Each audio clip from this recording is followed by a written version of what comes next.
So the Call of Duty World at War Map Pack 3, it's due out this August. It's going to be a lot like the previous map packs we released, so it's going to be 3 multiplayer maps and a new Nazi zombie level. With our multiplayer maps, the multiplayer DLC in Map Pack 3, we kind of took a real good listen to the community, and a lot of what the community was saying is they don't want so many long-range sniper fests, they don't want short-range SMG fests either, so they wanted bigger maps, medium to larger maps, infantry-based again, with stick away from the vehicles this time. We wanted to really focus on that combat we knew how to do, and so with the 3 maps, I think all 3 of them play perfectly.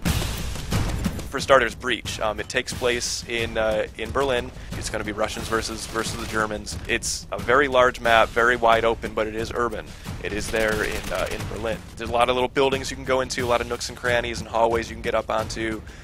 There's a great amount of verticality pretty much on either bases. You're always going to have some sort of a building structure or rooftop that you can get on top of and look over at the enemy base. Battery takes place on a fortified island out off the coast of some unspecified international waters. It's not a boat, contrary to some popular belief. A lot of people look at it and they're like, are we on a big ship? No, it's actually an island. This level is larger than Subpens, but it is probably the smallest one in this map pack. What's really great is rather than having to assault through the front door or through a hallway or corridor into the structure, you can actually many times climb right up the face of this 40-degree angle slanted wall and then climb right in through the windows. So it creates almost this infinite point of penetration for the players, which is going to keep the team, particularly who's inside the facility, constantly on their toes.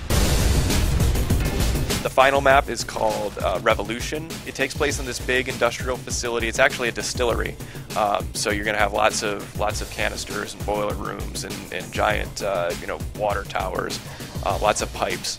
What's great about Revolution is you're going to have excellent sniper positions. So one of the intersections in the map, you have two different roads that you can look down when you're going to be defending your flag. If you're going to be sniping down one road, this side of the street is going to be a flank point that's completely open, and you don't have line of sight to that. So while you have line of sight to one street, your line of sight's broken on the other. So either you, as the sniper, need to keep sort of going back and forth like a sentry and keeping an eye on both of them, or you have to have your teammate locking down the other street, or go and place your betties or your satchels just in case the enemy tries to flank you.